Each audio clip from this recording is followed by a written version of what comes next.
The things that God has really convicted me on is actually sharing my story of even how I came to live a transformed life, a new life, the life that a lot of you all may see on my social media, and not really understanding the full transformation that I went through.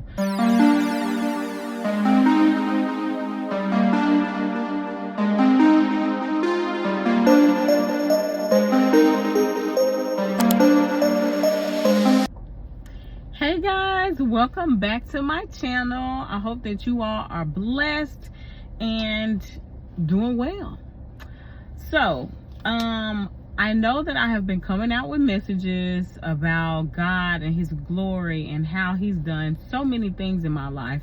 But one of the things that God has really convicted me on is actually sharing my story of even how I came to live a transformed life, a new life, the life that a lot of you all may see on my social media, and not really understanding the full transformation that I went through.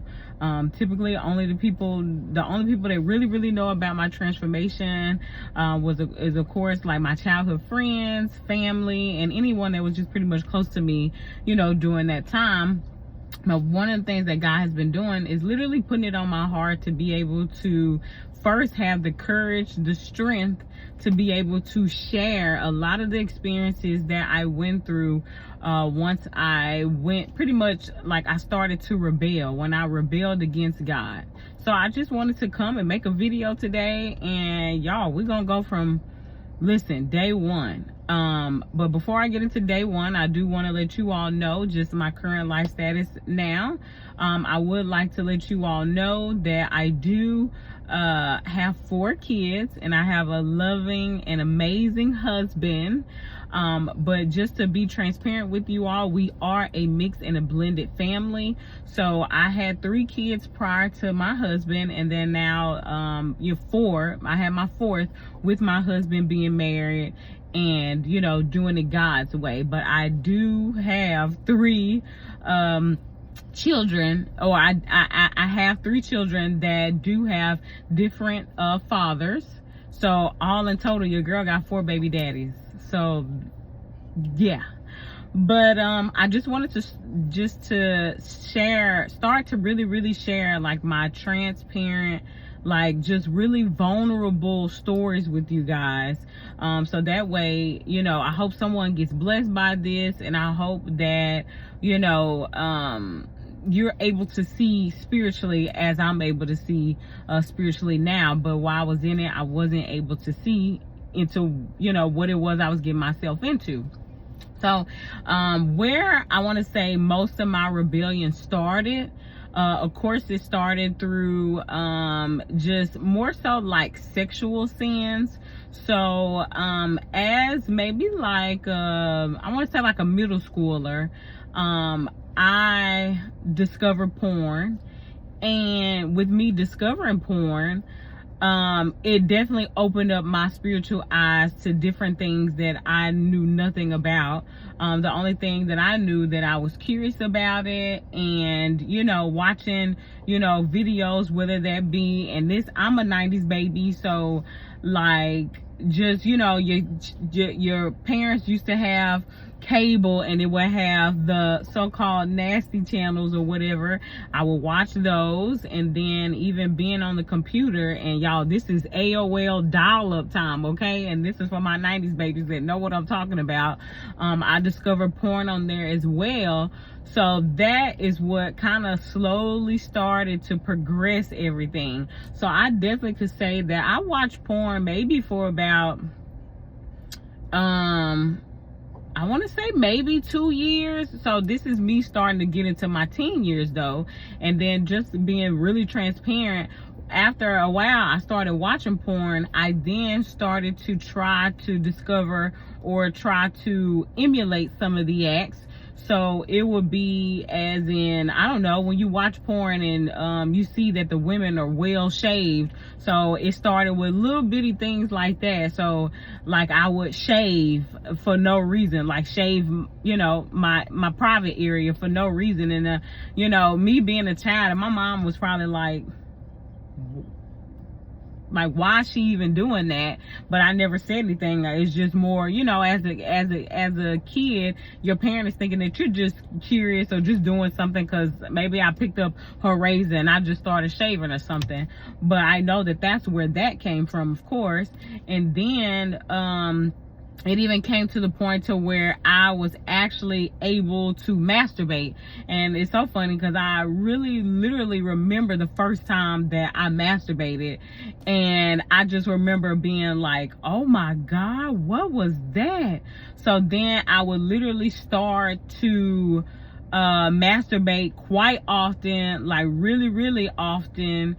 And I wouldn't say it became like a problem or an issue, but it definitely was one of those things where I did masturbate. And this was before even me being sexually active or anything like that. So one thing that happened to me, and this is something that God has revealed to me over my I want to say maybe within like this last year here, as to how important it is to be sensitive to God and to be able to follow direction from God.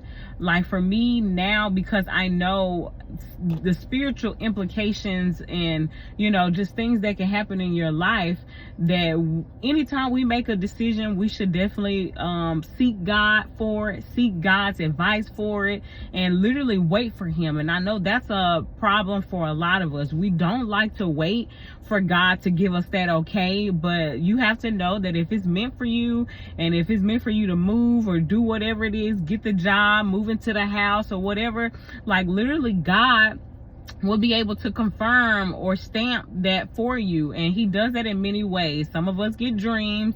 Like for me, I just started to dream. He'll confirm it to you just by the natural event. So even if you don't have any spiritual gifts, he'll still be able to confirm it through you. You know, whether that be, you know, like one of the things that I noticed, that when God does approve you for something, it'll happen super fast. It'll happen like with ease, and it's not something that you have to struggle in. But I just wanted to get into y'all, but not to get off topic or off course, but it does kind of correlate to what I'm about to tell you all. So it came to a point to where my mom began to struggle, and just to kind of give y'all some backstory, my mom was married, but it wasn't our dad, and she ended up getting divorced. And I want to say maybe, I don't know, because I was a child then, maybe 1 or 2, maybe 3 years after she ended up getting divorced, like things became really hectic for her. She got fired from her job, which caused us to kind of go into like her house going into foreclosure. But of course that was a process. So, you know, me as a child watching my mom go through not being able to, you know, being able to support us to not being able to support us, it was a really drastic change in our lives for all of us, you know, when she got divorced. But my mom has always been strong and always just like fully supportive. So you know, we just kind of saw that it was coming to a time where we were struggling. It came a time where we would come home and we wouldn't have lights on or whatever. And it wouldn't be for a long period of time, but even for like a day or two or whatever. And that's what kind of made me realize, like, okay, like my mom is really financially struggling here for us to come home and, you know, having maybe eating out, but then at nighttime, you know, we all sleep in one central location with candles burning or whatever that may be. And, you know, at the time, I don't think it really like hurt it or anything, but just maybe not understanding, because I was a child, just not understanding things fully. But I would like to say that things kind of started to get worse to where the house was about to get foreclosed on. And it even came a time where I have a twin sister, and it was my mom. We ended up moving into my big sister's house or whatever. And we only stayed there, I want to say maybe for about 2 to 3 months. And with us staying there for 2 to 3 months, my mom was consistently looking for a job. And I don't know what happened that made her start looking for jobs in Arkansas. But long story short, she started to look for jobs in Arkansas and got a job in Arkansas, which caused us to move away from Houston, which was where my family was centrally located. So I have a brother, I have a sister, an older sister, and then I have a twin sister, and then it was my mom. So it's literally the 4 of us in Houston. That was our family unit. Oh, I'm sorry, and I have a cousin too, pretty much, and we all were in this Houston, the central location, you know, and that's where I had more so protection in a sense, because now, you know, with me having my spiritual eyes open, your family, even your neighbors, sometimes you can have neighbors that will watch after your kids and things like that. You know, if they were latchkey kids, like in the 90s, it was popular to be a latchkey kid. I was a latchkey kid. So it was never a time in my childhood where I could do something like super bad or anything, because I'm gonna lie, I was protected, I was guarded, which a child should always be protected and guarded in some form or fashion. So I'm not saying that that was wrong, but it just let me know as to what environment I was in, and then what environment that I was actually about to go into. So fast forward, you know, we moved to Arkansas, and you know, that transition in itself was rough. It was really crazy to me, just being honest. As a kid, and this is, I want to say I was in 8th grade, about to go to high school. So the summer that we moved to Arkansas, I was in the 8th grade or whatever. So we went to the new middle school, and graduated from it within like 2 months or whatever. So during this time, when we moved, the environment was completely different. I stayed in Little Rock, so being in Little Rock, just the neighborhood where we actually moved to, it was not the best area. Like, we would see prostitutes walking down the street in bikinis, or let's just say, like, I had a cousin that stayed in Arkansas, so we had family that stayed in Arkansas.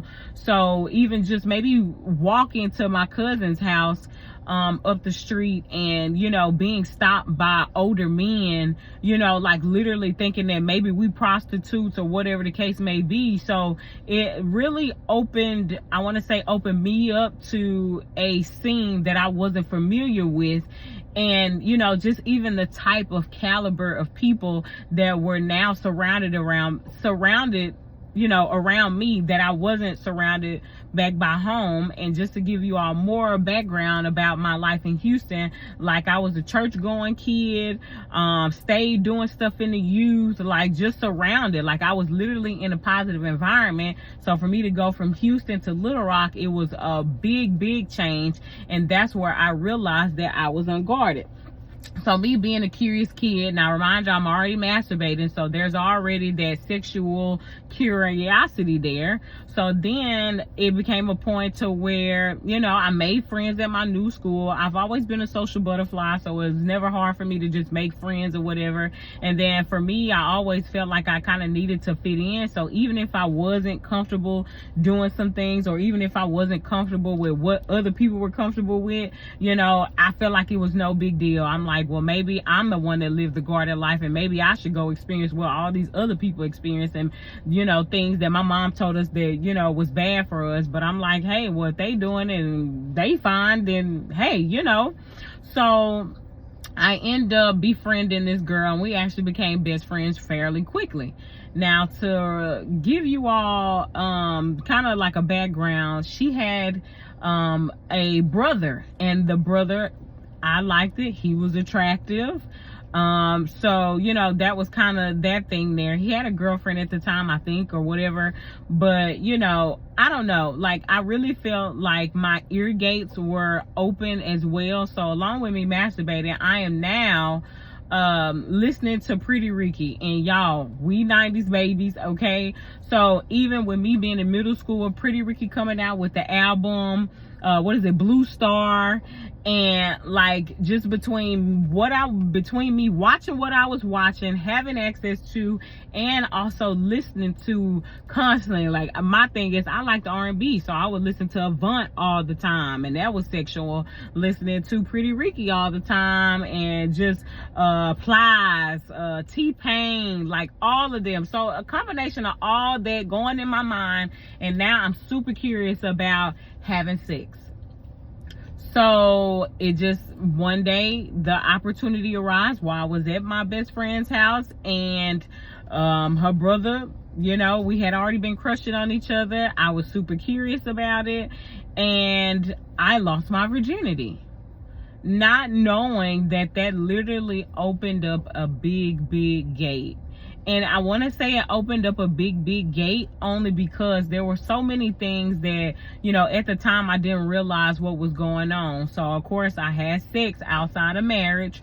So of course that opened it up for, of course, me to now, you know, just be open to things that I shouldn't have been open to at an early age. And then just being super transparent as well. I also contacted a STD my very first time while having sex, and I didn't know what was going on. It just literally became a point to where, you know, like, I was itching and not understanding what the heck was going on. And I'm like, okay, like, it was crazy. So, imagine you losing your virginity and then having to tell your mom that, okay, now I think something is not wrong. I mean, first, that something is wrong. So what happened was I ended up losing my virginity, and I wrote it down in my diary because I wanted to remember it. Now, the diary that I kept was literally like, you know, it's a bottom mattress and a top mattress or whatever. So I always put my diary in the middle of the mattress or whatever. So long story short, I think I ended up spending a couple days or whatever at my cousin's house, and y'all know how y'all mama be cleaning y'all room. So my mama cleaned the room or whatever. So by the time I got back, I can't remember if it was coming from school, but I know it was the situation where I literally walked into the house that we were living in, and she was sitting there with the diary on the table, and, you know, just pretty much looking like I read what I read. So it came a situation where my mom wanted to more so kind of like let the parent know house that I was over that, you know, hey, my daughter had sex over your house or whatever. So it was really like a big ordeal, you know. And of course I was banned from going over there, and I remember having a cell phone too. So I know, you know, as punishment for me losing my virginity, I end up my mom took my cell phone for a year. So this is now going into like freshman year of high school. So freshman year high school, I did not have a phone because of the simple fact, of course, my mom knew that, you know, that was, you know, a big piece of how, you know, I ended up losing my virginity or whatever, because of course the communications or whatever. So yeah, having an STD, getting that cleared up or whatever. And then, you know, it really did just start like a trail, a habit of just unprocessed emotions. Like, even, you know, with me losing my virginity, we were in a relationship, but not like a real relationship. It was just one of those like kind of hookup things or whatever. So I think that ultimately started, you know, my abandonment issues, because of course, you know, you lay me in my head, I'm thinking, okay, we go together, you know, we lay together, then, you know, we gonna be together. And I want to say like literally shortly after me and him end up having sex or whatever, and of course after getting the STD, and then me figuring out that, you know, he was sleeping with another girl. And this is all while I'm literally like, what, 12, finna be 13. So this started really young, y'all. So that's what happened with my first encounter. So of course, you know, that first year, you know, it's kind of like once you open up a portal, it's gonna be super hard to close it. I still probably was masturbating at that time. So I want to say I really became promiscuous, and that's just being really honest. You know, it was like once you lay down with a person, it wasn't gonna be that hard to lay down with another person. So even during my high school years, like I literally had multiple sexual partners, and yeah, I won't say the number, but it definitely was multiple sex partners. And of course, you know, I'm thinking I'm wise. I'm not having sex with anybody that is at my school, even though I did end up having sex with maybe like I think just one person at my school. But you know, like it was a thing for me to get on Facebook. You know, that's when Facebook was popping. Facebook is still being used by me, but not like Facebook was popping back then, like the type of Facebook where, you know, you had to have somebody invite you to Facebook to get on Facebook. Like that's the age that I was in. So, you know, just meeting random people, you know, on the internet, talking to them, chopping it up with them, and then me just being promiscuous, you know, literally meeting these people different places and literally having sex with them, and just started a trail of just like, you know, meeting up with I'm trying to think, what did we even call it back then? Because now I think they call it sneaky link or whatever. But like when I say I would say it like this: I had some boys on my roster in high school that I literally could go skip school and like go have sex and then just go home, you know. So like that's the type of stuff that I was on or whatever. But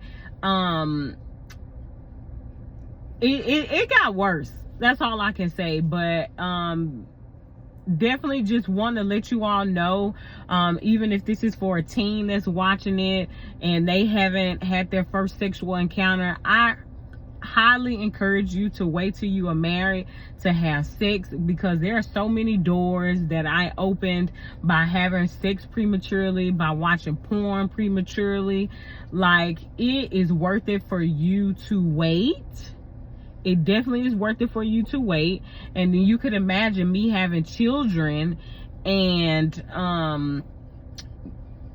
having children and not having the fathers around, because I do want to make it surreal to you all. So when I do make a video, because this is just a part one, I am going to make another video and I'll go through videos maybe explaining my pregnancies and how all three of my pregnancies I literally dealt with the spirit of abandonment, because I got pregnant and the dudes pretty much just walked away. Like a short story, the first one literally didn't want a child, so that was a walk away. The second one ended up in jail, so I was pregnant and lonely.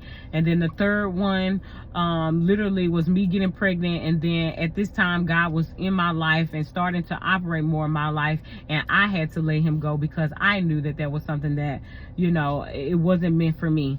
But I definitely just want to start to share my transparency, not share my transparency. I want to just share my actual life story, so that way when you all do see videos of me coming out, it's from a place of you knowing and understanding that, hey, she did live a certain kind of life, and you know, I'm now effective in what I do now because of so much that I went through in my past.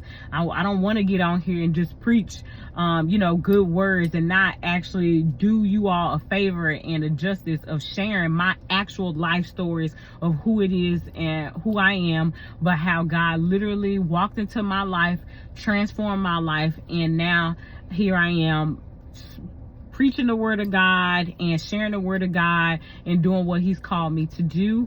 But I definitely just wanted to share my first video with you guys of just how my rebellion started. And the first way rebellion started in my life was literally open the sexual door to having premarital sex, being promiscuous. That is how the start of my rebellion. Well, I'm sorry, y'all. That is the start of my rebellion. Sorry, you guys. But I love you guys. I pray that this video has been enlightful to anyone, and I pray that you all continue to watch my video series as for the next I want to say maybe like 7 days. I'll be coming out with a video daily, just sharing my journey, because this is something where God called me to be obedient, and I haven't been obedient to. So, you know, now or never.